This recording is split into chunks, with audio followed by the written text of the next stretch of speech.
S'il vous plaît, s'il vous plaît.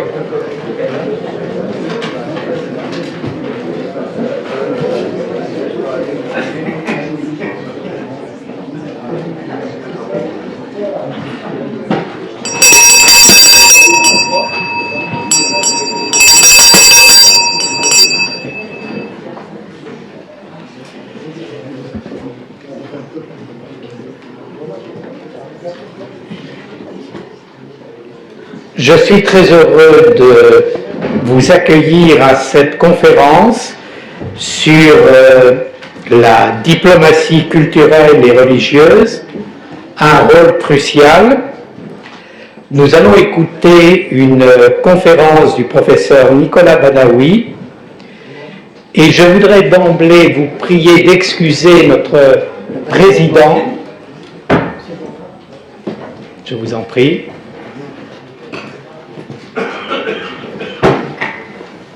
Je vous prie d'excuser notre président qui est coincé quelque part dans un taxi à Paris et qui viendra prendre la présidence dans le courant de la conférence de manière à organiser le débat, la discussion autour de votre conférence. Et je vais donc maintenant appeler Madame Jeanne-Marie Amatrose, présidente honoraire de notre académie, et suppléante du secrétaire perpétuel que je suis pour la période de mon mandat. Je lui passe la parole en la remerciant encore de présenter nos orateurs et nos intervenants. Merci. Merci. Donc, je prends la parole pour présenter rapidement deux intervenants qui sont maîtres d'œuvre de cette conférence, Christian Lochon et Joël Broquet. Christian Lochon, au préalable, je dirais honorables invités, chers consoeurs, chers confrères académiciens, mesdames, messieurs. Christian Lochon, notre confrère Christian Lochon, universitaire, poursuivit une double formation en lettres françaises et en arabe à la Sorbonne, à l'École des langues orientales et à l'Université Saint-Joseph de Beyrouth. Éminent arabisant, Christian Lochon a une profonde connaissance, et sur la durée, de nombreux États d'Afrique et du Proche-Orient. Il servit en Algérie, en Iran, en Irak, au Liban, en Égypte, au Soudan, comme lecteur puis comme attaché culturel et coopérant technique. À Paris, ses missions furent nombreuses, entre autres, il coopéra à l'Institut du monde arabe, il fut recruté comme examinateur d'arabe au concours de l'État, il fut directeur des études au CIAM, le Centre des hautes études sur l'Afrique et l'Asie moderne. Il fonda l'Observatoire de l'enseignement de la langue arabe. Notre confrère a écrit de nombreux livres sur les chrétiens d'Orient, mais ses ouvrages, comme ses publications dans de nombreuses revues, œuvrent continuellement pour le dialogue interreligieux. Joël Broquet. Après des études de droit, Joël Broquet embrassa de très nombreuses responsabilités et prit des initiatives dont certaines sont toujours bien vivantes. J'en cite quelques-unes aujourd'hui. Fondateur et secrétaire général du Centre de formation des élus locaux, présidé par Yves Guéna, homme politique français. Ancien sous-directeur de la Chambre de commerce et d'industrie de Paris, chargé de missions internationales en Algérie et en Afrique subsaharienne surtout. Ancien président de l'Agence de la langue française, créée par le Commissariat général à la langue française. Cofondateur du partenariat euro-africain avec Jean Charbonnel et Charles Josselin, anciens ministres de la coopération, et les ambassadeurs du Burkina Faso, du Congo, du Sénégal, et Philippe Laburte-Tolra, doyen honoraire de la Faculté des sciences humaines de l'Université de Yaoundé, membre de notre académie décédé en 2016. Encore président délégué du Carrefour des acteurs sociaux, association qui coordonne la recherche-action développée au sein des pôles dédiés, décentralisation, élus locaux, francophonie, environnement, ruralité, outre-mer. La manifestation qui nous rassemble aujourd'hui s'inscrit dans les initiatives du partenariat euro-africain, engagement qui tient peut-être le plus à cœur à Joël Broquet, qu'il fait vivre.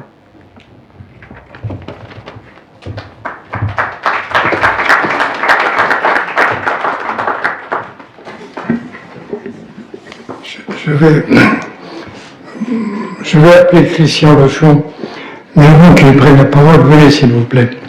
Je voudrais, messieurs les ambassadeurs, chers consoeurs, chers confrères, vous demander d'excuser mon retard. Je serai bref pour cette même raison. J'avais préparé quelques mots sur la paix et la guerre. Je ne les dirai pas, mais je suis du côté de la paix.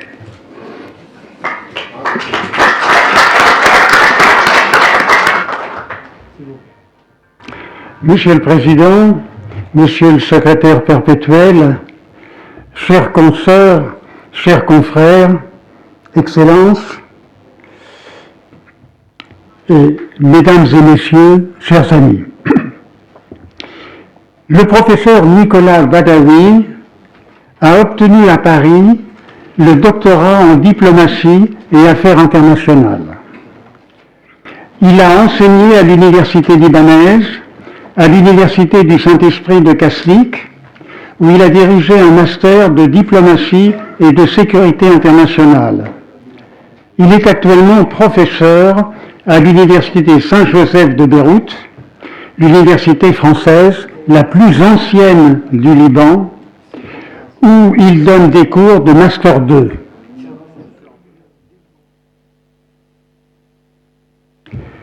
Il y accueille des officiers, des élèves officiers de Saint-Cyr et il les reçoit dans son master.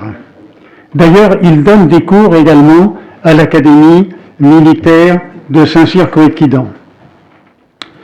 Il a enseigné également à l'Université du Management, Économie et Finances à Genève, à l'Université Euclide, fondée en Afrique avec 2 sièges à Bruxelles et à Washington, et en France, dans le cadre d'un master de diplomatie et d'études du Moyen-Orient. Sur le plan municipal de Beyrouth, il est au bureau, il est membre du bureau du préfet, qui, dans la tradition administrative libanaise, est toujours attribué à un orthodoxe. Et de même que les vice-présidences du Conseil des ministres et du Parlement, rappelant que la bourgeoisie orthodoxe au XIXe siècle développa au Caire, comme à Beyrouth, une presse libérale soutenant la Nahda, réforme visant à l'établissement d'une société ouverte acquise à la modernité dans le domaine scientifique et technique. Cher Nicolas, vous avez été inspiré par votre érudit oncle, l'archimandrite Monseigneur Nicolas Badawi, dont vous avez écrit la biographie en arabe, La voix d'un martyr, puisque Monseigneur Badawi fut victime d'un bombardement sur son église pendant la guerre civile. Cet ouvrage, qui mettait en relief les relations entre l'Église orthodoxe d'Antioche, le Vatican, le patriarcat économique en Turquie et l'Église de Moscou, vous a conduit à celui que vous nous présentez aujourd'hui. Dans votre paroisse béroutine Notre-Dame de l'Annonciation d'Ashrafiyeh, vous animez la chorale. Et nous espérons bien que vous nous offrirez ici même un récital a cappella des chants orthodoxes que nous apprécions tous. Vous avez été également un membre actif de la Fédération du scoutisme national libanais et vous êtes toujours impliqué dans l'action caritative portant des paniers repas aux personnes nécessiteuses de toute confession touchés par la crise économique générale. Nous avions fait, dans le cadre de l'Académie, la recension de votre précédent ouvrage, La diplomatie économique et les affaires internationales au Moyen-Orient, 2023, que M. Joël Broquet vous avait convié à présenter à Paris. Pour ce livre, vous aviez fait appel à 4 spécialistes libanais, 2 Français, 2 Tunisiens, un Égyptien, un Koweïtien, un Marocain et un Mauritanien. Pour vous, la diplomatie économique est perçue au Moyen-Orient comme un processus de communication et d'échange entre les pays et les communautés.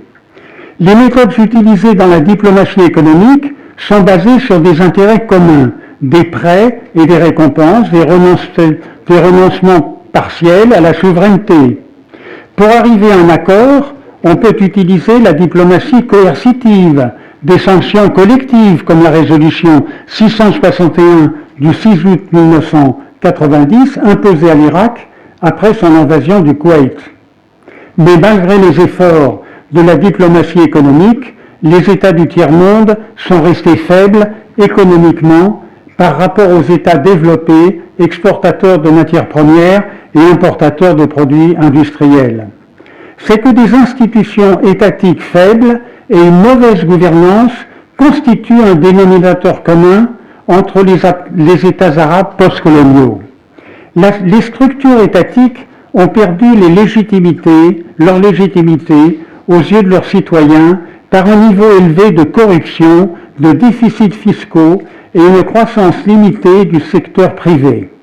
Les soulèvements de 2011 avaient affecté plusieurs pays arabes malgré leur économie rentière et l'aide extérieure. D'autre part, la restriction des libertés politiques entrave le développement. Le Moyen-Orient fait de grands efforts pour soutenir le développement malgré la corruption, l'instabilité politique, les problèmes économiques, les conditions climatiques. Le fait que la jeunesse du Moyen-Orient et du Maghreb forme un tiers de la population doit promouvoir les liens et les échanges économiques entre ces nations du fait de l'impact des réseaux sociaux et des technologies. La numérisation de l'économie pourrait entraîner une augmentation du PIB par habitant d'au moins 40% sur 30 ans, créerait des emplois et doublerait le taux d'activité des femmes. Mais la réticence envers les technologies numériques pour les transactions financières est due au manque de confiance envers l'administration publique et les sociétés commerciales.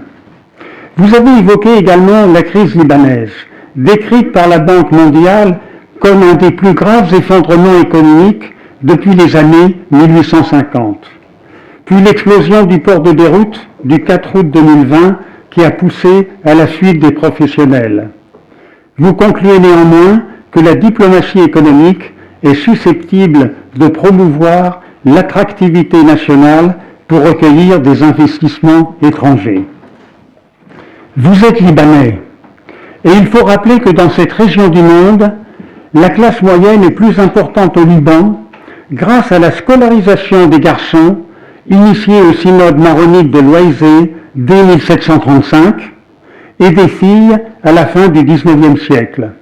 Cette partie éclairée de la population a mis en place dans le Liban du XXe siècle la promotion d'une culture citoyenne constructive de l'État par l'enseignement, les acteurs sociaux, les forums de discussion.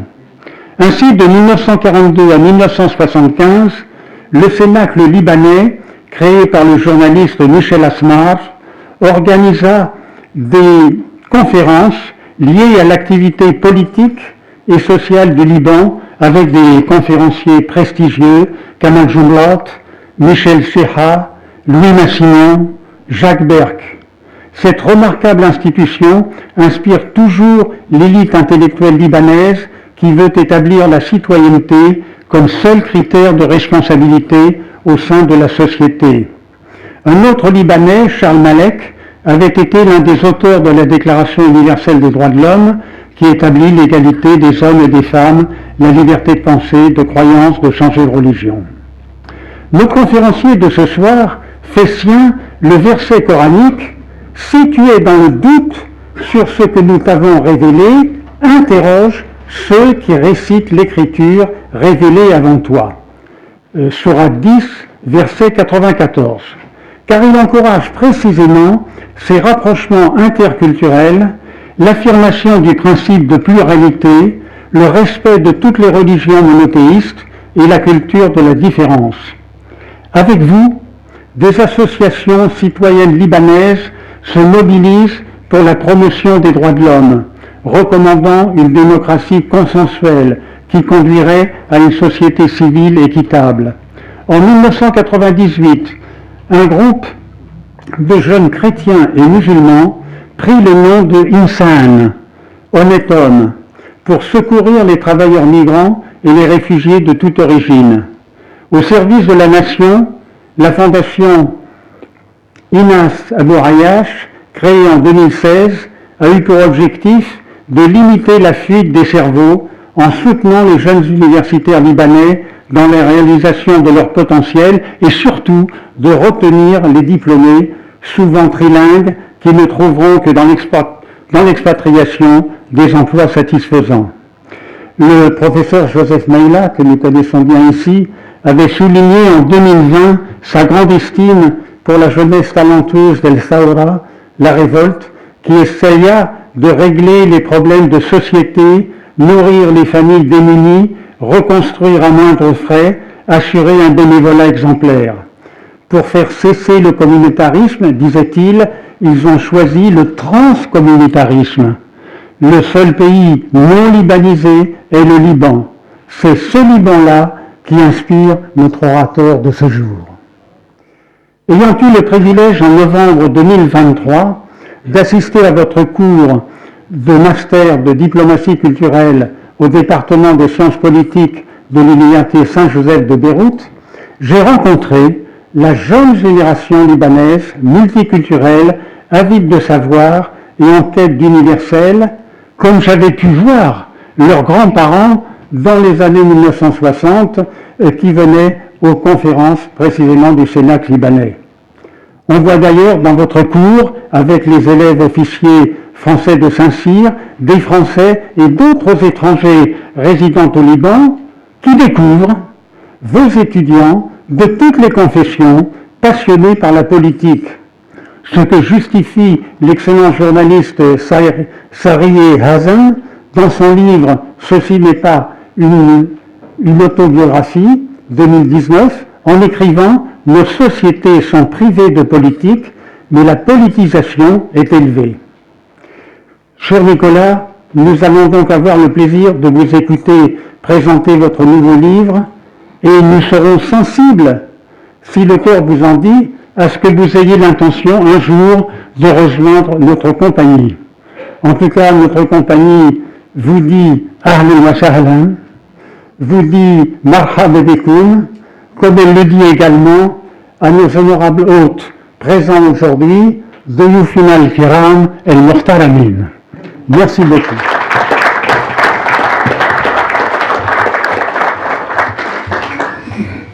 Merci, chers confrères, de cette belle et chaleureuse présentation. Nous allons entendre maintenant M. Joël Broquet, s'il vous plaît.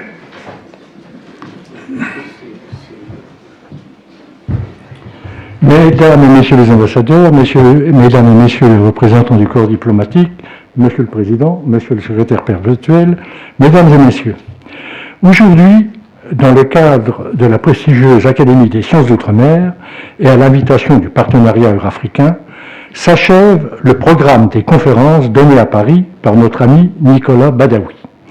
Un ami venu d'un pays ami, et j'insiste sur le mot ne serait-ce que pour le plaisir de contredire un instant Lord Palmerston qui déclarait « Les États n'ont pas d'amis, ils n'ont que des intérêts ». Mais par-delà les relations interétatiques, le Liban et la France ont des affinités quasi spirituelles, si enracinées qu'elles permettent de réduire des fractures que l'usage d'une grille de lecture moderniste tiendrait pour irréductible. unitarisme républicain français d'un côté, communautarisme institutionnalisé de l'autre, laïcisme plus ou moins pacifié d'un côté, et référence assumée aux faits religieux de l'autre. Aujourd'hui, le modèle français, héritier du jacobinisme, se repense. Et je me souviens avec quelle horreur mon président de l'époque, Yves Guéna, voyait émerger le droit pour les collectivités locales d'avoir une compétence transfrontalière et internationale. Mais il n'y a que le premier pas qui coûte, et aujourd'hui, ONG, fédérations sportives, églises, grandes entreprises, GAFAM, développent des diplomaties parfois parallèles, parfois accompagnant les diplomaties traditionnelles, parfois les suppléants, parfois également palliant leurs carences, comme par exemple en Afrique, on peut le voir en ce moment pour ce qui concerne la France. Cette approche des relations internationales rejoint un des chantiers majeurs du partenariat eurafricain qui a créé une plateforme des diasporas perçues non comme objet des relations internationales, mais comme des acteurs politiques à part entière dans le pays d'origine, dans le pays d'accueil et également dans la définition des contenus des politiques qui sont communes entre ces deux pays. Le partenariat eurafricain y consacre une part de son action, principalement en direction des diasporas maliennes, congolaises, camerounaises, nigériennes, sénégalaises et comoriennes. Un second chantier majeur est celui dans lequel le partenariat africain accompagne l'ONG Le Français en Partage dans la création ou l'alimentation de bibliothèques comme celle de la faculté de médecine de Toamasina, celle d'un certain nombre d'écoles militaires ou la bibliothèque de Boruma au Somaliland. Outre son accompagnement au Salon de l'Afrique unie en novembre dernier à Cotonou et avant celui de Dakar, le partenariat africain s'est associé à la société canadienne Data Franca pour organiser ce mois-ci 15 conférences dans 4 universités ivoiriennes et y implanter un enseignement durable dans le domaine de l'intelligence artificielle et de la science des données. Et en ce sens, je crois que la conférence de Nicolas Badawi, dans l'approche de la diplomatie religieuse, rentre tout à fait dans nos préoccupations et est une contribution précieuse à l'étude de ces processus nouveaux ou moins nouveaux qui tendent à structurer les relations internationales. Il nous a fallu aujourd'hui refuser une 50aine d'inscriptions, y compris du monde diplomatique, et il serait dommage de ne pas prolonger le succès de cette manifestation par une autre, qui en aurait certainement tout autant si, par exemple, Nicolas Badawi était invité pour une conférence, un colloque ou une table ronde qui mettrait en débat les thèmes qu'il a développés dans les précédentes conférences et ceux qu'il développe ce soir. C'est donc, pour terminer, un appel à partenariat que je lance.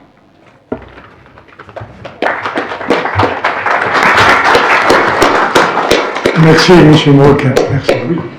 Alors, je crois que doit me succéder, si la technique a résolu le problème, une intervention en direct de Madame la directrice de l'Institut royal de Jordanie. Est-ce que la technique a résolu le problème? Normalement.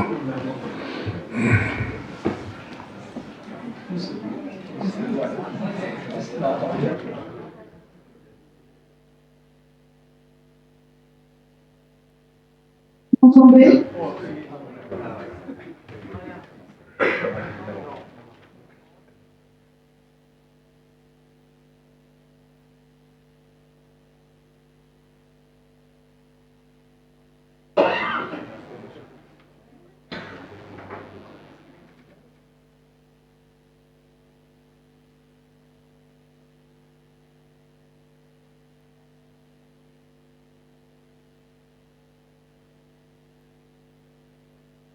Bonsoir.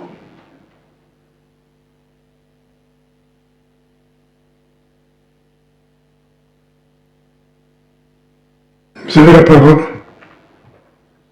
Excellences, Mesdames et Messieurs, c'est avec plaisir que je me joins à vous ce soir pour lancer le livre la diplomatie culturelle et religieuse, paix et dialogue au Moyen-Orient, et pour exprimer mes félicitations à tous ceux qui ont participé à la naissance de cet ouvrage. J'aurais aimé être présente en personne, mais malheureusement l'agenda professionnel ne l'a pas permis. Permettez-moi d'exprimer ma joie énorme de cette rencontre, vu que nous sommes réunis pour célébrer la diversité des voix et des idées qui ont convergé pour donner vie à cet ouvrage. De ma part, j'ai eu l'honneur de contribuer à ce travail collectif aux côtés de chercheurs, d'écrivains émérites, ainsi que de collègues universitaires qui enrichissent nos réflexions et nos connaissances. À cette occasion, je mentionne qu'au cours des 30 dernières années, l'Institut royal d'études interreligieuses en Jordanie, sous les directives du président et fondateur, Son Altesse royale le prince El Hassan Ben Talal, également membre associé étranger de l'Académie des sciences morales et politiques, a consacré son travail au dialogue interculturel, interreligieux et humain. La diplomatie religieuse a fait partie aussi de nos efforts.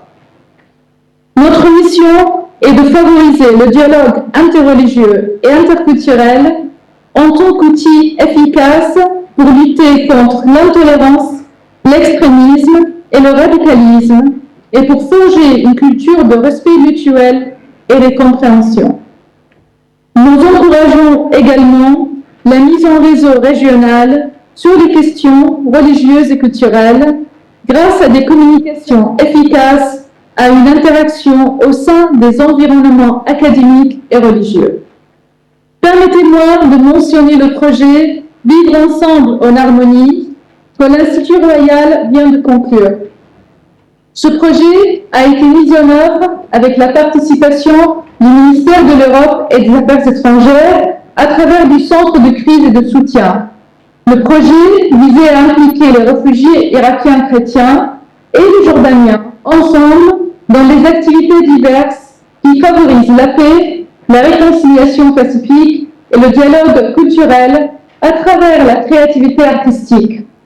Cela renforcera l'inclusivité, la diversité, la participation culturelle et contribuera à la cohésion sociale. Le livre « La diplomatie culturelle et religieuse, paix et dialogue au Moyen-Orient », auquel j'ai eu l'honneur de participer avec un chapitre sur la diplomatie musicale au Moyen-Orient, propose différents chapitres tant sur le plan religieux que culturel. Et c'est grâce aux grands efforts du professeur Nicolas Badawi, qui a travaillé ardemment pour publier ce livre, que cet ouvrage a eu naissance à un moment de conflit croissant dans notre région. Dans ce chapitre, j'ai essayé d'explorer le rôle de la musique dans la diplomatie, où j'explique qu'elle représente une forme puissante de diplomatie culturelle qui renforce les relations internationales, favorise la compréhension et célèbre la diversité. Les gouvernements du monde entier ont exploité le langage universel de la musique pour créer des liens qui transcendent les frontières et encouragent l'harmonie. Les concerts et les performances musicales agissent comme des catalysateurs pour un changement positif, tout en favorisant l'harmonie sociale et en offrant une plateforme aux individus pour s'engager dans des interactions pacifiques. En favorisant un sentiment de communauté et d'expérience partagée, la musique devient une force qui rassemble les gens et encourage des relations qui peuvent conduire à la réconciliation et à une compréhension accrue entre individus et sociétés. En utilisant la musique comme un moyen créatif et non violent de consolidation de la paix, nous pouvons prévenir les conflits et diffuser une culture de la paix au sein de nos sociétés. Enfin, je vais exprimer ma gratitude au professeur Nicolas Badawi pour son immense travail, ainsi qu'à l'Académie des sciences d'Outre-mer pour cette conférence et son soutien. Mes remerciements vont également à tous les organisateurs, le carrefour des acteurs sociaux et le partenariat eurafricain. Merci beaucoup.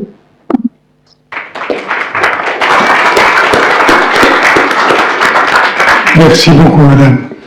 Avec toute notre amitié pour vous, pour Amman et pour la Jordanie. Nous allons maintenant entendre le professeur Badawi, si vous voulez bien.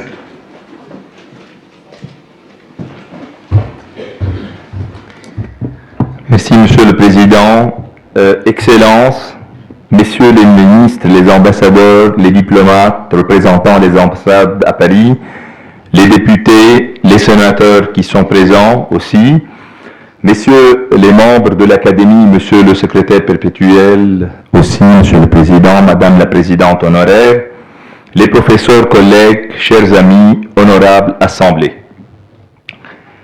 Je tiens à remercier Madame la Présidente honoraire de l'Académie des sciences d'outre-mer, Madame Jeanne-Marie Amatros, ainsi que Monsieur le Président de l'Académie, Son Excellence Monsieur Louis Dominici, et le secrétaire perpétuel de l'Académie, Monsieur Dominique Barjot, pour le chaleureux accueil au sein de cette Académie historique à Paris. Je tiens surtout à remercier mon collaborateur, Monsieur Joël Broquet, qui prend toujours l'initiative à organiser de tels événements culturels, scientifiques et socioculturels avec le carrefour des acteurs sociaux et le partenariat eurafricain, ainsi que toute l'équipe pour l'organisation de cette conférence et signature du livre « La diplomatie culturelle et religieuse, paix et dialogue au Moyen-Orient », paru à Paris aux éditions L'Harmattan depuis quelques jours. Je voudrais remercier également les contributeurs qui ont participé à cet ouvrage et surtout notre recteur à l'Université Saint-Joseph de Beyrouth, professeur Salim Dakash, d'avoir rédigé la préface de ce livre et qui m'a encouragé surtout.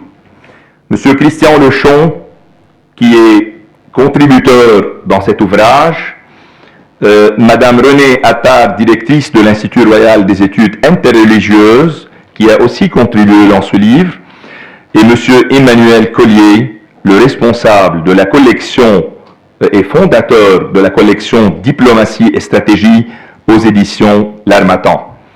Je remercie ainsi la presse et tous ceux qui sont venus aujourd'hui spécialement pour cet événement. Nos recherches ont démontré que ce sujet présente des pièces manquantes qui n'ont pas été pleinement exploitées au Moyen-Orient. Pour combler cette lacune existante dans la littérature, notre livre vise à couvrir les différents aspects de la diplomatie culturelle et religieuse. D'un point de vue culturel, religieux, interreligieux, diplomatique et politique. Dans un environnement en constante évolution, le sujet est approfondi par des auteurs experts issus de diverses cultures et communautés. D'un point de vue académique, ce livre explore en détail la diplomatie culturelle et religieuse pour établir les avantages et les inconvénients de l'utilisation et de la non-utilisation de cette approche. On présente la théorie de la diplomatie culturelle et religieuse chacune à part, ainsi que ce sont deux formes de diplomatie qui ont étroitement lié, qui exploitent des éléments culturels et religieux pour construire des ponts entre les nations, promouvoir la compréhension mutuelle et relever les défis mondiaux. Pratiquement parlant, les diplomaties culturelles et religieuses se complètent, souvent pour créer une approche plus globale visant à établir des relations, à promouvoir la paix et à relever les défis mondiaux. Les deux formes de diplomatie reconnaissent l'importance de la culture et des systèmes de croyances pour façonner les sociétés et influencer les relations internationales. Comme le Moyen-Orient était le berceau des cultures et des civilisations depuis des siècles, les diplomaties culturelles et religieuses ont toujours eu un impact important sur la résolution des conflits, la paix et le dialogue dans cette région du monde. Par conséquent, il est crucial de reconnaître et d'examiner l'implication des diplomates à travers le monde dans ces deux genres de diplomatie qui prêchent la paix et le dialogue. Dans une région où les échos de l'histoire sont aussi puissants que les murmures de la foi, le Moyen-Orient se présente comme un creuset de cultures diverses, de croyances profondément enracinées et de divisions apparemment insurmontables. C'est un lieu où l'ancien rencontre le moderne, où la tradition et l'innovation coexistent et où la profonde influence de la religion s'entremêle à la tapisserie complexe de la société. Pendant des décennies, cette région a souvent été synonyme de conflits, de troubles et de discorde. Cependant, dans ce paysage complexe et conflictuel, il existe un récit inédit qui parle d'espoir, de compréhension et d'un extraordinaire potentiel de paix. C'est une histoire de diplomatie culturelle et religieuse, une force puissante qui a contre toute attente tissé des fils de dialogue et d'harmonie au cœur même des tensions. Construire des ponts de dialogue, cette diplomatie culturelle et religieuse pour la paix au Moyen-Orient, est un voyage au cœur de notre présentation d'aujourd'hui. Il s'agit d'une exploration des individus, communautés et organisations remarquables qui ont choisi la voie du dialogue et de la compréhension pour ouvrir la voie à un Moyen-Orient plus pacifique et plus uni. Tout au long des pages qu'on a écrites, vous traverserez les domaines de l'histoire, de la culture et de la spiritualité, découvrant les liens profonds qui unissent les habitants de cette région diversifiée. Vous rencontrerez des diplomates, des universitaires, des chefs religieux et des individus ordinaires infatigables qui ont adopté le pouvoir du dialogue et de la diplomatie pour transcender les frontières politiques, les conflits sectaires et les animosités de longue date. Le Moyen-Orient a toujours été un berceau de civilisation, un point de rencontre pour d'innombrables cultures et un sanctuaire pour trois grandes religions monothéistes. Et le Moyen-Orient est un pont entre l'Orient et l'Occident. Mais c'est aussi un lieu où les malentendus et les conflits jettent une ombre sur l'immense potentiel de coexistence et de coopération. Alors que nous entreprenons ce voyage ensemble aujourd'hui, nous plongerons dans les défis et les triomphes de la diplomatie culturelle et religieuse, célébrant les efforts qui ont cultivé le respect mutuel, forgé des liens et ouvert la voie vers une paix durable. Ce livre témoigne de la capacité de l'esprit humain à surmonter des barrières apparemment insurmontables. Il vous invite à explorer les dimensions multiformes de la diplomatie culturelle et religieuse et à considérer les leçons qu'elles contiennent pour le monde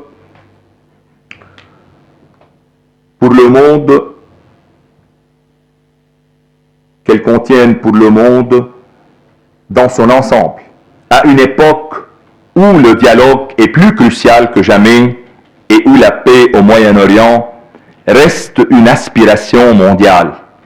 Construire des ponts de dialogue offre une lueur d'espoir et un modèle pour un avenir où la compréhension transcende les divisions et où la paix prévaut sur les conflits. Dans une région où les anciens empires ont connu leur essor et leur chute, où le berceau de civilisation a rencontré le carrefour de la foi et où les échos de l'histoire se répercutent à travers les sables du temps, le Moyen-Orient se présente comme un lieu d'une importance perpétuelle. C'est une région qui est depuis longtemps au centre de l'attention mondiale, une région connue pour sa diversité de cultures, de langues et de traditions, mais également pour ses conflits prolongés et ses tensions non résolues. Malgré les défis persistants qui ont entaché le paysage, il reste une lueur d'espoir, une lueur de possibilités. C'est la promesse de paix et de dialogue, un témoignage de l'esprit indomptable des individus, des communautés et des nations qui s'efforcent de transcender la discorde et les troubles qui marquent le Moyen-Orient depuis bien trop longtemps. L'harmonie au milieu de la discorde, un voyage vers la paix et le dialogue au Moyen-Orient se lance dans une exploration approfondie de ce récit. Dans ces pages, nous plongeons dans les histoires extraordinaires de ceux qui se sont consacrés à la recherche de la paix, de la coopération et de la compréhension. Leurs efforts souvent négligés au milieu des conflits politiques ont donné vie au potentiel de réconciliation et d'harmonie dans cette région complexe, diversifiée et historiquement importante. Ce livre n'est pas une simple chronique d'événements ou un récit aride de diplomatie. C'est une invitation à voyager aux côtés d'artisans de paix, de diplomates, d'universitaires et de citoyens ordinaires qui ont choisi le dialogue comme voie à suivre malgré les obstacles. Leur histoire sont des lueurs d'espoir, nous rappelant que même face à l'adversité, l'esprit humain peut surmonter les divisions, construire des ponts et semer les graines d'un avenir meilleur. Notre exploration s'étend au-delà des frontières.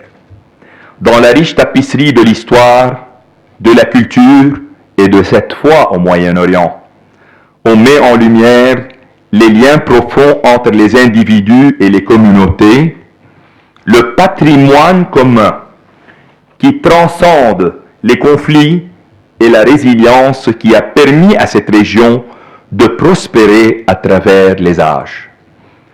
Ce livre est une célébration de ceux qui refusent de se laisser définir uniquement par les conflits qui les entourent, qui croient au pouvoir transformateur du dialogue et qui portent le flambeau de l'espoir d'un Moyen-Orient où prospèrent la paix et la coopération. Alors que nous entreprenons ce voyage ensemble, nous cherchons à comprendre les défis, les triomphes et les leçons qui ont émergé de la recherche de l'harmonie au milieu de la discorde.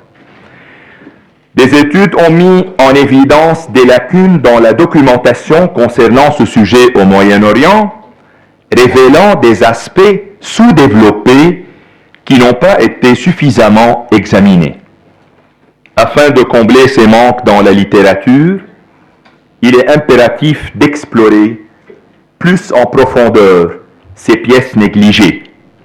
Le livre cherche à couvrir les différents aspects de la diplomatie culturelle et religieuse d'un point de vue diplomatie ecclésiastique, interreligieuse, culturelle, sociale, politique et mondiale. Le livre explique comment la diplomatie culturelle est perçue au Moyen-Orient, comme un processus de communication et d'échange entre les différentes communautés et les différents régimes. Il détaille également comment les religions du Moyen-Orient interagissent et utilisent la diplomatie religieuse différemment des autres cultures. Il démontre ainsi comment cette différence significative implique un dialogue des cultures qui cible les cultures du Moyen-Orient, prenant en compte les relations islamo-chrétiennes. De plus, le livre aborde le recours au dialogue au Moyen-Orient, car il est devenu un outil essentiel sur lequel la politique prospère au monde entier peuvent compter pour atteindre une paix presque totale de manière efficace et efficiente.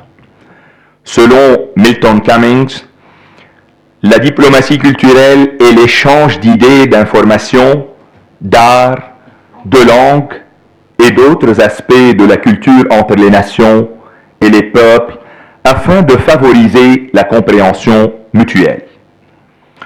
La culture imprègne de plus en plus les relations internationales et les politiques étrangères. De nouvelles formes de diplomatie culturelle émergent qui profitent aux différentes parties et utilisent la culture comme outil de cohésion sociale et de communication.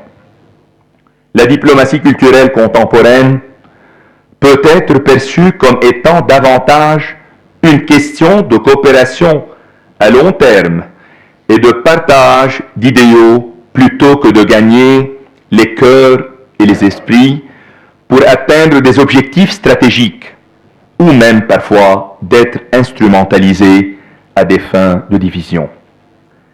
Donc cette diplomatie culturelle implique l'utilisation des atouts culturels d'un pays tels que l'art, la musique, la littérature, le patrimoine et les traditions pour favoriser des relations positives avec d'autres nations.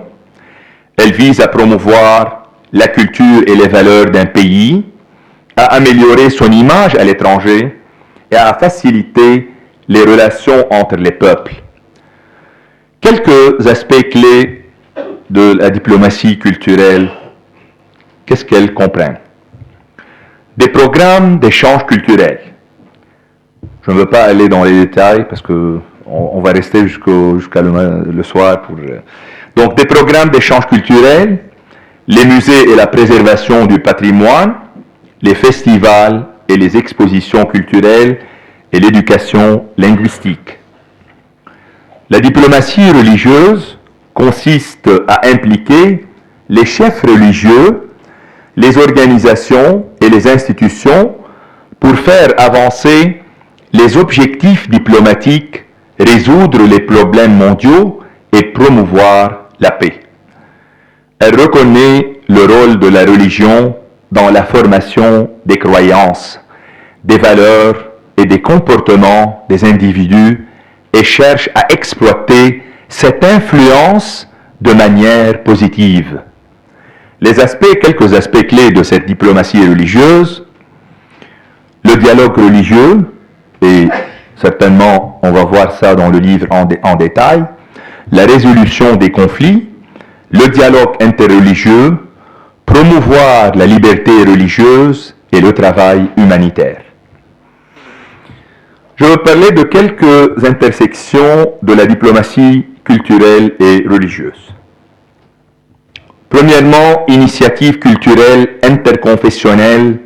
Certains efforts diplomatiques combinent des éléments de diplomatie culturelle et religieuse en se concentrant sur les aspects culturels communs aux différentes confessions. Cette approche peut promouvoir la compréhension et combler les fossés. Le deuxième point, les aspects culturels de la religion. La religion comprend de riches traditions culturelles telles que l'art, la musique, les rituels et les festivals. Ces aspects culturels peuvent servir de voie de dialogue et de diplomatie religieuse. Troisièmement, le patrimoine culturel religieux. Les sites et objets religieux ont souvent une valeur culturelle importante. La préservation et la promotion de ces sites peuvent impliquer des éléments de diplomatie culturelle et religieuse. Les dimensions culturelles des conflits religieux. La diplomatie dans les régions en proie à des conflits religieux peut impliquer de s'attaquer aux dimensions culturelles du conflit, telles que les malentendus culturels ou la préservation du patrimoine. Pratiquement parlant, les diplomaties culturelles et religieuses se complètent souvent pour créer une approche plus globale visant à établir des relations, à promouvoir la paix et à relever les défis mondiaux. Les deux formes de diplomatie reconnaissent l'importance de la culture et des systèmes de croyances pour façonner les sociétés et influencer les relations internationales. En résumé, la diplomatie culturelle et religieuse est un instrument puissant pour promouvoir la paix, la compréhension mutuelle et la coopération internationale, en reconnaissant et en célébrant la richesse de la diversité culturelle et religieuse dans le monde. Il ne faut pas oublier que la diplomatie culturelle et religieuse en tant que forme de pouvoir, d'où ce qu'on appelle le soft power, représente un outil stratégique crucial dans les relations internationales. La diplomatie culturelle et religieuse émerge comme une composante essentielle du soft power dans les relations internationales contemporaines. Cette forme de diplomatie déploie des éléments non coercitifs tels que la promotion de la langue, de l'art, de la littérature, de la musique, ainsi que la valorisation des valeurs religieuses et des pratiques culturelles. Par le biais de ces initiatives, les États et les acteurs non étatiques cherchent à influencer les perceptions, les attitudes et les comportements à l'échelle mondiale. En embrassant la diversité culturelle et religieuse, les nations peuvent renforcer leur positionnement sur la scène internationale pour promouvoir la compréhension mutuelle et construire des ponts entre les différentes cultures et religions. Par conséquent, la diplomatie culturelle et religieuse offre une voie vers la coopération et la stabilité internationale en favorisant le dialogue interculturel et interreligieux. Enfin, j'utilise les mots de notre recteur, du professeur Salim Dakash, quand il a écrit cette préface, quelques lignes de sa préface, pour faire l'éloge de ce livre. Si la diplomatie est appelée à tenir compte des entités, religions et cultures, ce n'est pas tellement pour faire de la religion ou de la culture des substances ou des idées à part, mais l'expression de valeurs bien humaines, sinon humanistes, telles que la dignité de la personne humaine, la vie par opposition à l'avortement, la paix par opposition à la violence arbitraire. Enfin, il est urgent de poursuivre la recherche sans s'arrêter pour créer un meilleur avenir. Je vous remercie.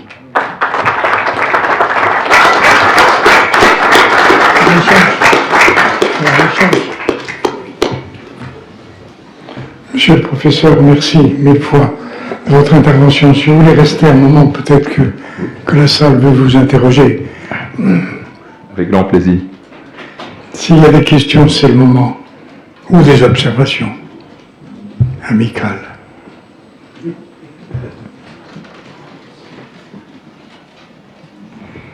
Je peux aussi vous donner certainement le sommaire, la table des matières de ce livre.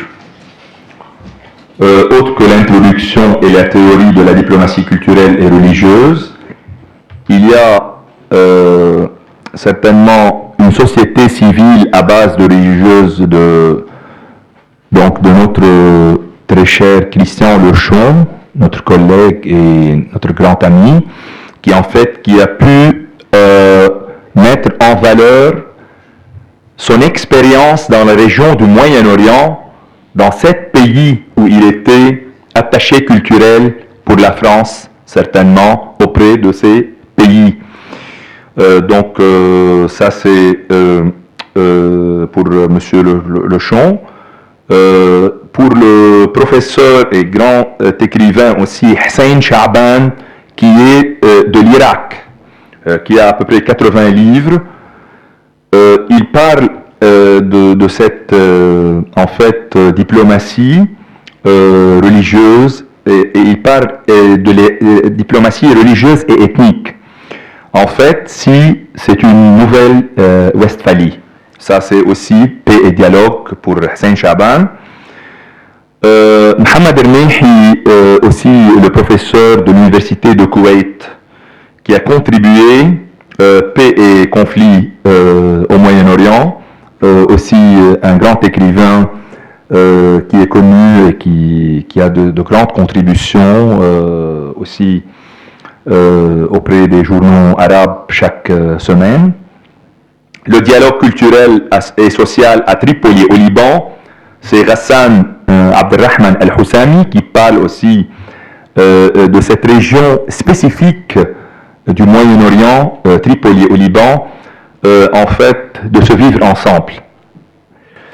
Et le dialogue social au Moyen-Orient et en Afrique, pilier de croissance et de bonne gouvernance, Rida Shkoundali, qui est en fait un professeur à l'université de Tunisie, qui est aussi qui a contribué et qui a vraiment pu mettre. Nous étions ensemble depuis 2 jours sur la radio de Tunisie aussi. On a parlé de ce dialogue et de cette paix au Moyen-Orient qu'on espère. Et dialogue dans l'histoire, comment l'Europe a compris l'islam. Mon collègue Olivier Anne à Saint-Cyr, au CREC, qui est expert dans les questions de l'islam, qui a aussi mis en valeur la question du dialogue dans l'histoire. Notre collègue, que je remercie aussi, René Attard, la directrice que vous l'avez entendue sur la question de la diplomatie de la musique de l'Institut royal des études interreligieuses et de dialogue en Jordanie. Les églises russes et grecques, diplomatie religieuse et politique mondiale, c'est moi-même aussi qui a traité ce sujet. La diplomatie du Vatican, l'ancien vice-recteur de l'Université Saint-Esprit de Kaslik, c'est un moine, et Monseigneur Jean-Maroun Mrames, dont j'ai pu avec lui établir un colloque international, la présence libanaise dans le monde, qui a pu en fait, on a pu publier 5 livres ensemble aussi, sur le Vatican. Il a parlé, moi-même et lui, on a traité ce sujet, vu que officiellement la diplomatie du Vatican c'est la première, et le rôle crucial de la diplomatie religieuse et interreligieuse orthodoxe dans la politique mondiale. Moi-même j'ai traité ce sujet. Certainement je traite l'importance de cette diplomatie religieuse, la Grèce, la Russie, et dans le monde orthodoxe où certainement il y a une très grande valeur pour cette diplomatie, et j'ai traité aussi, j'ai proposé des solutions. Et la diplomatie religieuse dans le monde arabo-musulman, moi-même aussi j'ai discuté de la diplomatie religieuse au Maroc, en Irak, en Jordanie et en Arabie Saoudite. L'importance chez eux de ce qu'on appelle le soft power, ce pouvoir doux, et les relations islamo-chrétiennes. Notre collègue Bassir Khouri à l'Institut français du Proche-Orient, qui a aussi parlé des relations islamo-chrétiennes. Donc ça c'est en gros la table des matières de ce livre. Je me présente, Jean-Michel, je suis architecte tunisien, originaire de la communauté juive tunisienne qui a été victime d'une purification ethnique à 99,9% au XXe siècle, et comme toutes les communautés juives de tout le monde arabo-musulman, pratiquement. Et donc, j'ai une question à poser. C'est que c'est très beau la diplomatie culturelle et religieuse, on ne demande que ça. Mais comment traiter ma question c'est comment traiter de la diplomatie culturelle et religieuse au Moyen-Orient sans inviter des juifs? Le livre comporte des intervenants, c'est très intéressant, des musulmans, des chrétiens, c'est bien, mais les juifs doivent faire partie. En plus, c'est le peuple autochtone aux racines les plus anciennes dans la région. Alors, c'est très dommage de ne pas les associer à cette démarche de diplomatie culturelle et religieuse qui pourrait apporter un espoir dont nous avons tous besoin. Nous désirons la paix, la fraternité, mais elle doit se faire par l'ouverture dans la justice en reconnaissant les origines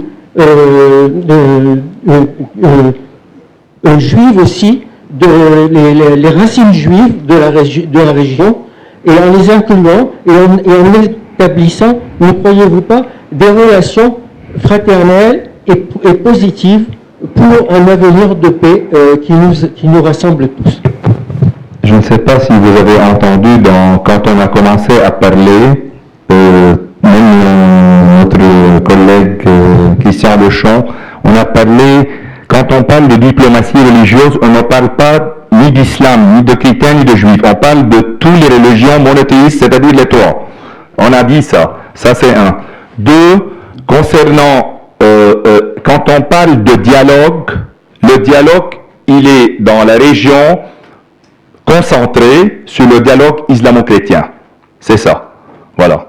Donc, c'est pas moi qui a défini ça, ça a été défini avant moi. Voilà. Oui, c'est en général ça. Mais voilà, c'est... Oui.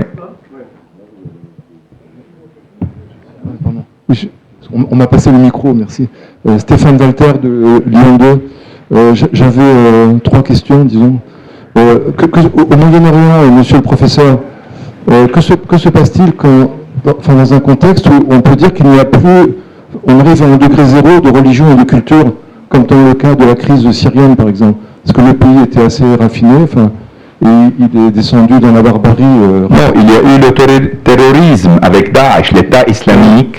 Dans notre livre, avant celui-là, chez l'Armaton, on a parlé de la diplomatie économique et les affaires internationales dans la région. Il y avait un chapitre, moi et mon collègue Olivier Hahn, on a traité la question c'est-à-dire de Daesh, qui, comme vous avez parlé de barbarie et tout ça, c'était l'État islamique Daesh. En fait, votre question est très importante parce que les valeurs dont on parle, si on ne parle pas de ces valeurs, on craint de les perdre. Donc c'est très important de laisser les liens de dialogue et de prêcher une paix et la question de diplomatie religieuse qui se concentre sur ce sujet dont vous parlez. Merci. J'avais une deuxième question, si vous permettez, oui. Puis la troisième, je l'oublie. C'est quel est votre avis concernant la situation actuelle en Palestine, c'est-à-dire alors je sais que vous ne parlez pas du judaïsme, mais...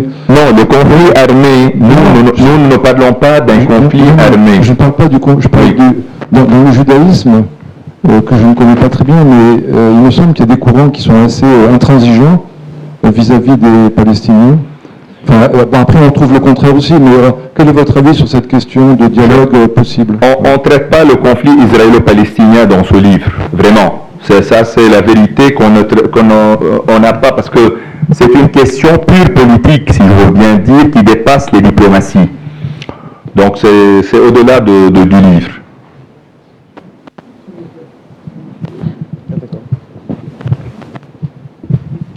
Merci beaucoup pour cet exposé très riche.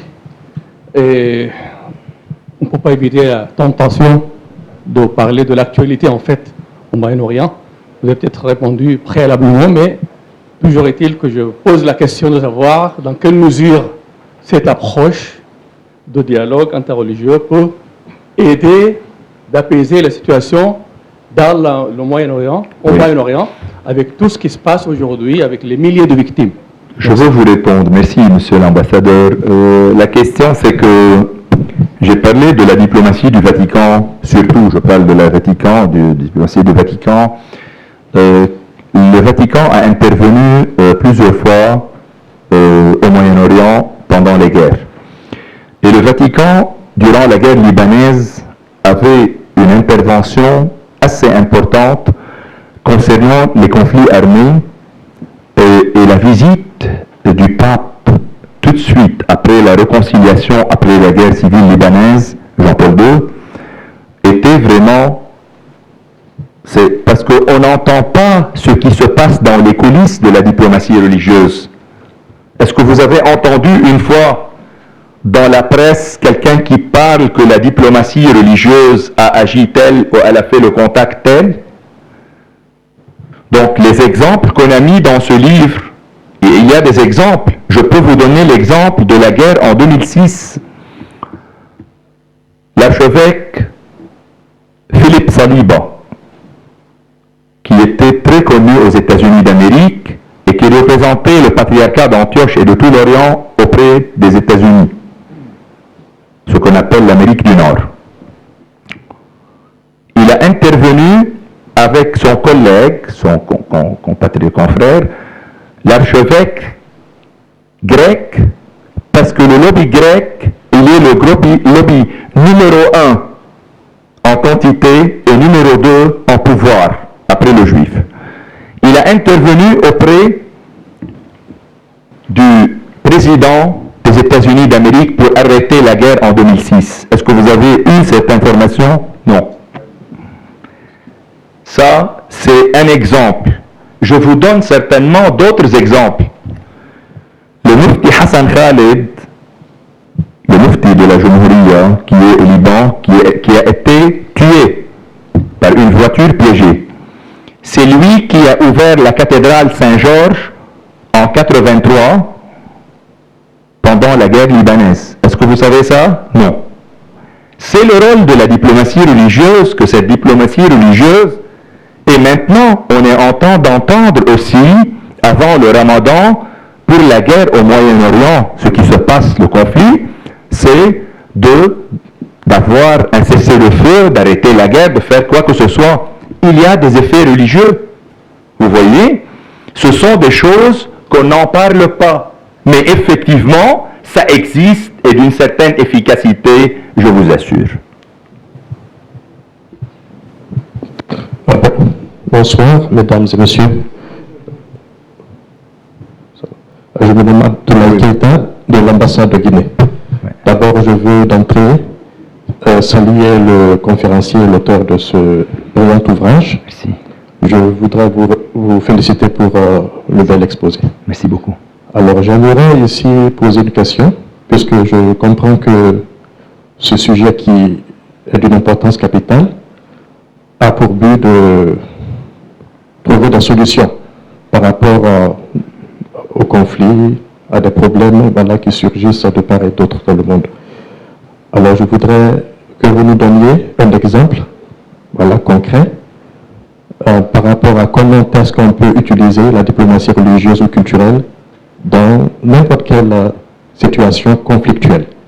Voilà un exemple ou deux exemples, afin qu'on sache si vraiment, n'est-ce pas, cette approche est pratique. Voilà. Merci pour votre question. Certainement, je vous ai donné plusieurs, mais je vais vous donner encore la guerre qui a commencé entre l'Ukraine et la Russie. Cette guerre, en fait, a commencé religieuse. Une diplomatie religieuse qui a commencé entre le patriarcat œcuménique et le patriarcat de Russie. Moi, j'ai écrit ça dans ce livre. Donc, il y a un exemple qui est pertinent. Quand le patriarcat œcuménique, le patriarche œcuménique, intrône un patriarche pour l'Ukraine, or que l'Ukraine dépendait du patriarcat de Moscou. Ça, c'est quelque chose où il y a le religieux et le culturel. Les grottes de Pechaïev et les grottes de Kiev sont des monuments culturels et religieux en même temps et qui étaient sous, en fait, le patriarcat de Russie. Quand le patriarche œcuménique intrône un autre patriarche, il nomme un évêque, où ils font le schisme en église, et ça commence des querelles entre les paroisses en Ukraine. Et ça va générer le conflit pour arriver à une guerre atroce en Ukraine. Certainement, il y a d'autres aussi, si je veux bien dire, il y a d'autres raisons, mais c'était une raison principale pour traiter un conflit sur Terre. Vous voyez comment? Et si je veux bien dire, et comme vous avez dit, le seul moyen dans cette diplomatie, c'est le dialogue. C'est pour cela où il n'y a pas de dialogue, il n'y a pas de paix. Là où il n'y a pas d'échange avec les autres, il n'y a pas de paix. C'est le point le plus essentiel qu'on met la loupe sur ce point.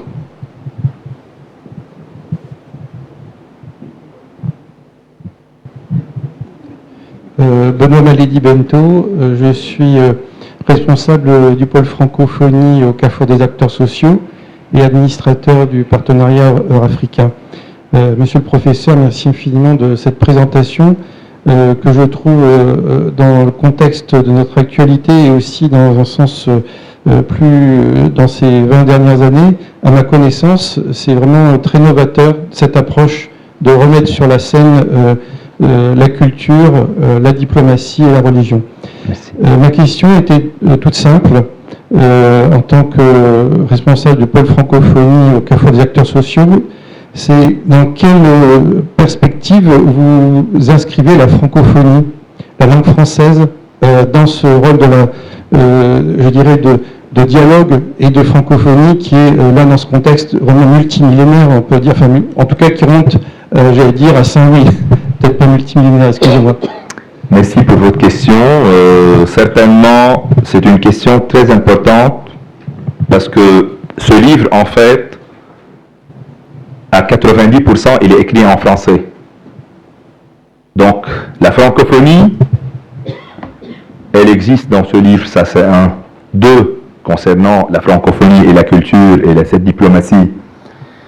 Des budgets énormes que la francophonie, certainement, est en train de mettre en place, surtout au Moyen-Orient. Et c'est ma propre, en fait, expérience avec l'Agence universitaire de la francophonie, l'Organisation internationale de la francophonie.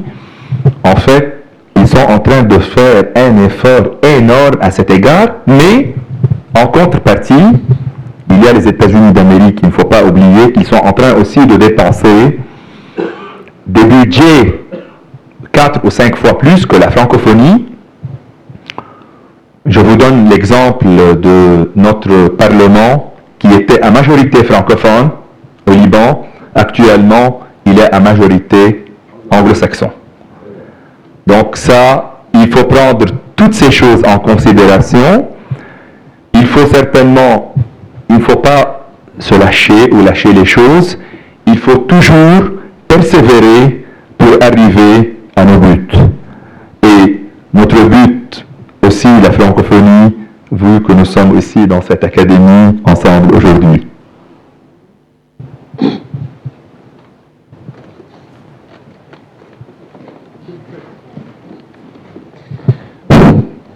Monsieur Badawi, Allah Sahla.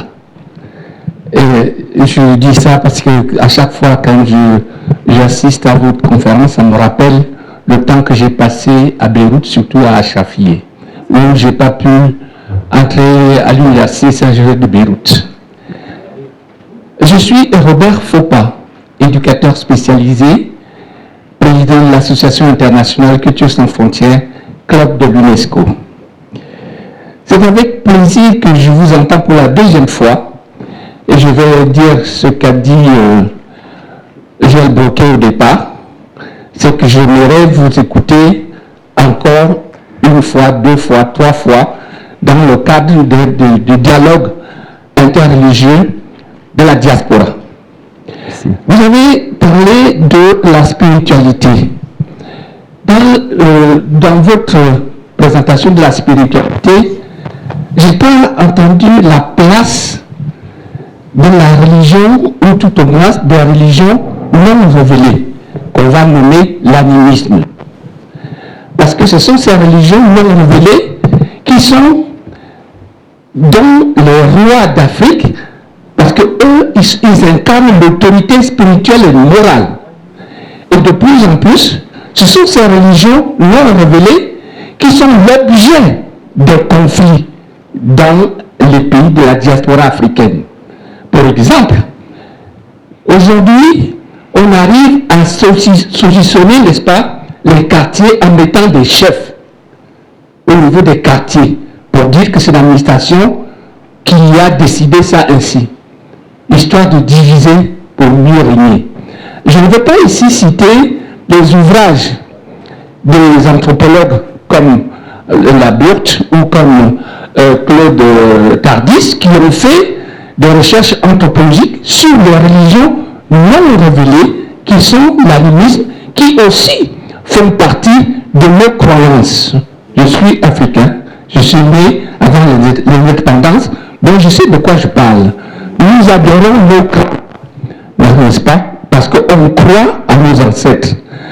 Alors, monsieur le professeur, est-ce que vous accordez une place dans la recherche des religions non révélées, l'animisme? Merci beaucoup. Merci pour votre intervention. En fait, nous abordons uniquement le Moyen-Orient, les religions, on a dit monothéistes au Moyen-Orient. J'espère que mon collègue qui est expert en Afrique, Ridash Kundali, qui n'est pas avec nous aujourd'hui, que c'est lui qui peut traiter, mais surtout la question de tribu, surtout comme vous avez parlé de chefs et tout ça, ça c'est répandu certainement en Afrique beaucoup, surtout dans les conflits qu'on est en train d'entendre de ces conflits et de voir ce qui se passe dans une région certainement qui est délaissée, si je veux bien dire, en Afrique.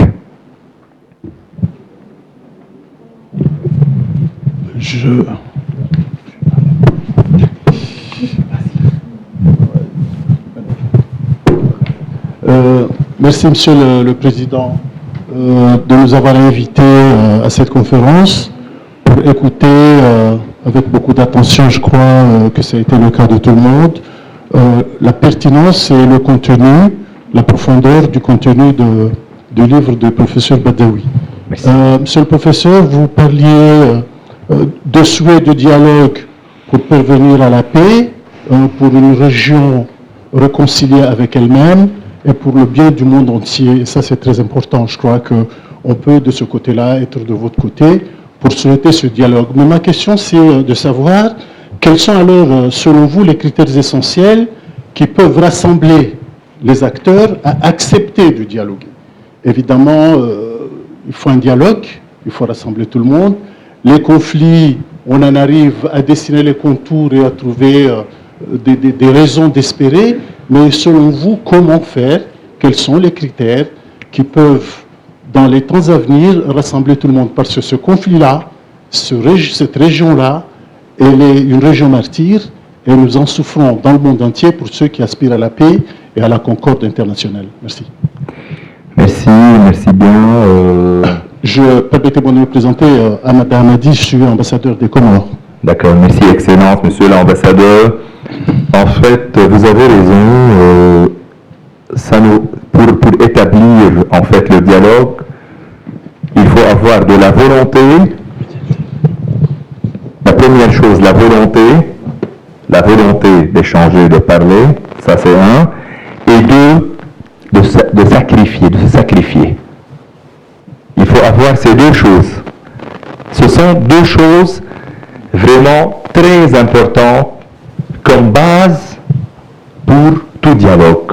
Et d'ailleurs, on a mis en fait dans le livre des détails qui parlent certainement, en effet, des techniques, si je veux dire, de la théorie de cette diplomatie religieuse et culturelle. Et certainement, il y a même des praticiens, si je veux bien dire, diplomate et le professeur Lochon et d'autres personnalités qui ont en fait mis en place. Moi, mon humble expérience depuis 1993 jusqu'à présent dans la diplomatie religieuse et ce que j'ai pu voir. Une fois, je rentrais des États-Unis d'Amérique, de New York à Paris. J'ai vu un titre, c'était en 2016, un titre sur New York Times, le rôle de l'Église dans la politique mondiale. Donc, est-ce que vous pensez que ce titre qui a été en fait lancé, a été lancé comme ça, sans avoir sur la page principale de New York Times, ou vous pensez que ces décideurs du monde, vraiment, ils ont su que la diplomatie religieuse a un effet, et un effet efficace, si je veux bien dire. Et moi, je parle de mon pays, le Liban. Donc, le chef de mission qui est là aussi, que je le salue et je remercie sa présence aujourd'hui parmi nous. Donc, tout est, en fait, tout est établi à base de religion. Tout est établi. S'ils veulent nommer une personnalité, vous devez avoir une balance, c'est-à-dire de religion entre chrétiens et musulmans et tout ça. Ce n'est pas un défaut. Je ne trouve pas ça un défaut pour vraiment, je parle au Moyen-Orient, je ne parle pas en Europe. Au Moyen-Orient, ce n'est pas un défaut de créer une balance pour vraiment avoir de quoi.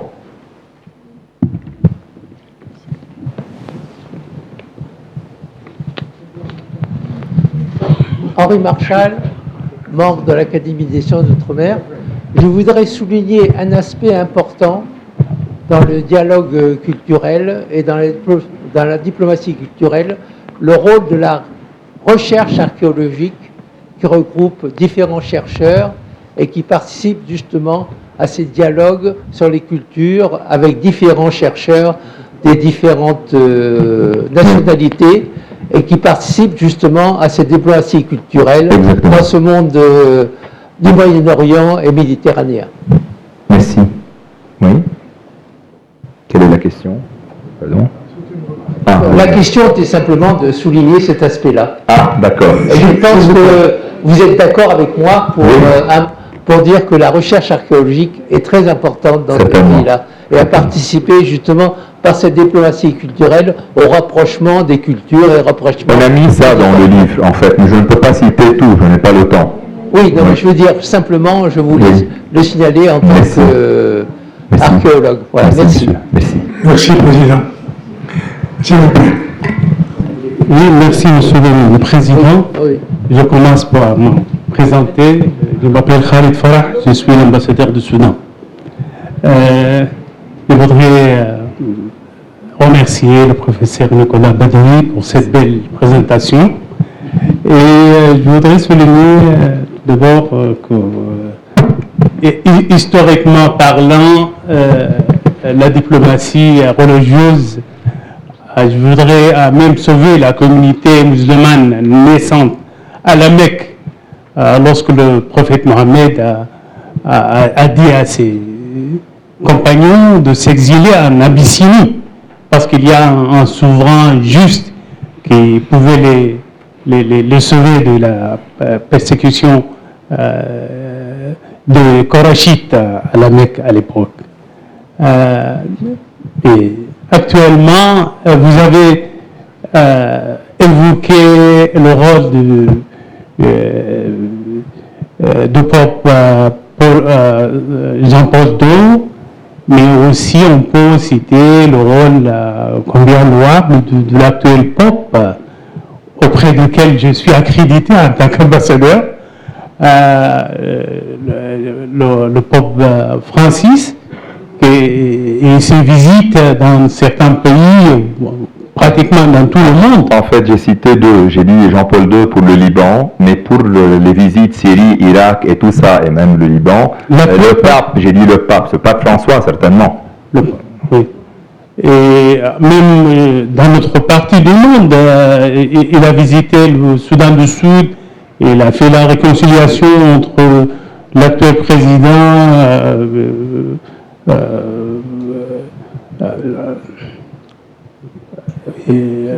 Salva Kiir et son adversaire Riek Machar.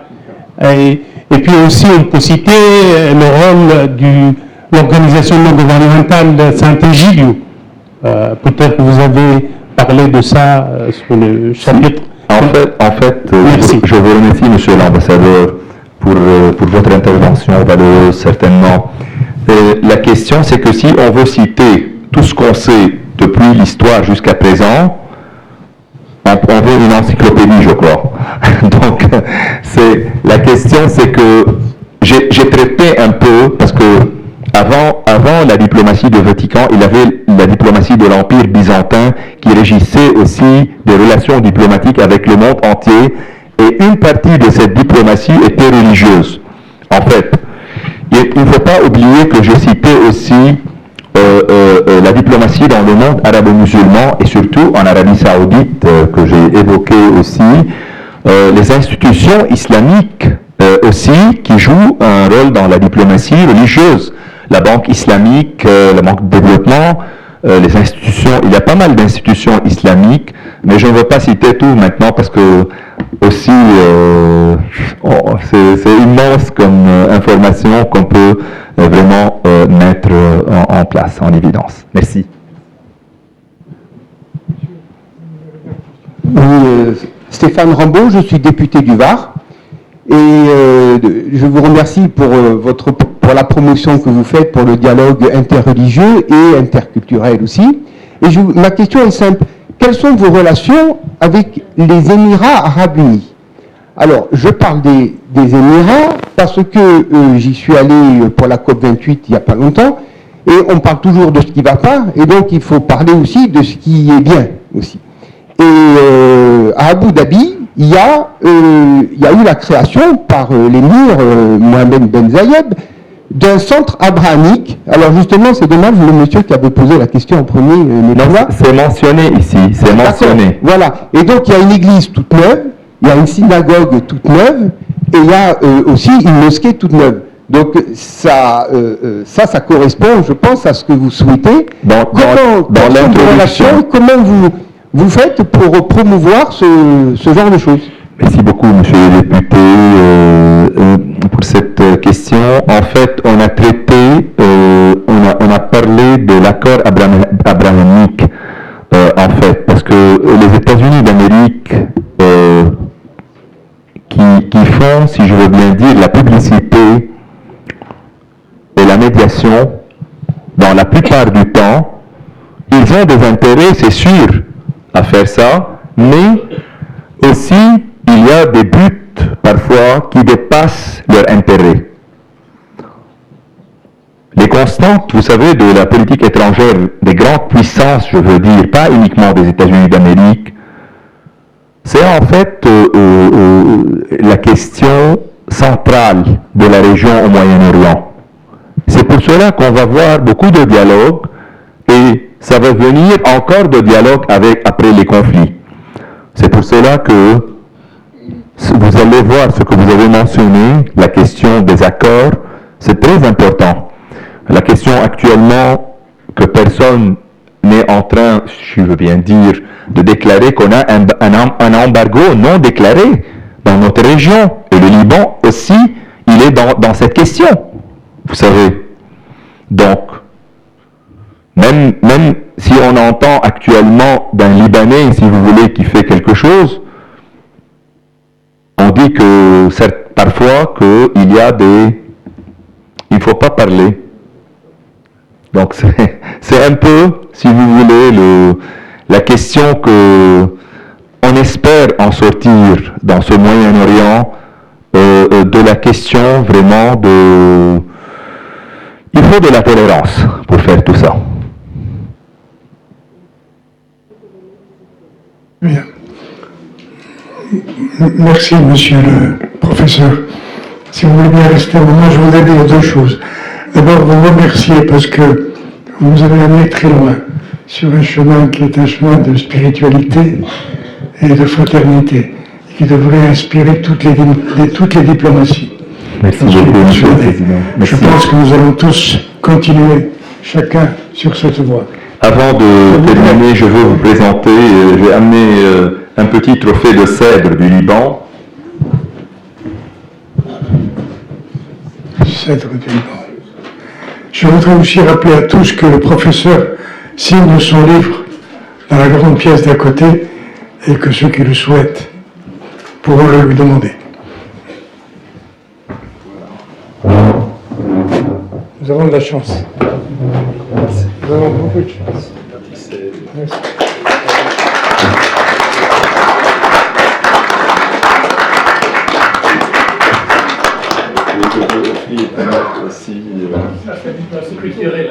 Voilà. Oui, il nous faut une photo. Est-ce qu'on peut avoir une photo? Quelqu'un, on peut avoir une photo?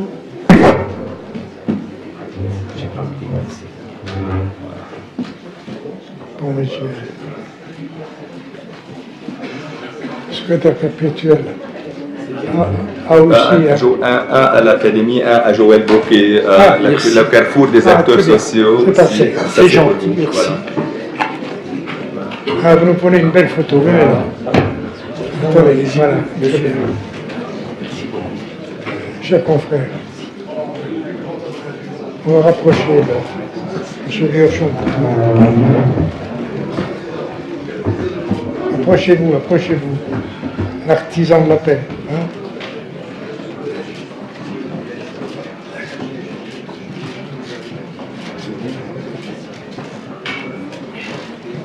Merci beaucoup. Merci. Merci. Merci, Monsieur le Président. Un plaisir. Merci beaucoup pour tout. Vous repartez. Je ne veux pas d'emploi. Vous avez une carte?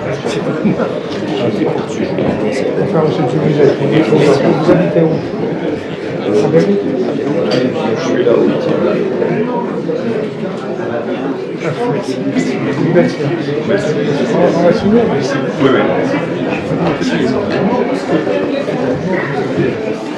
C'est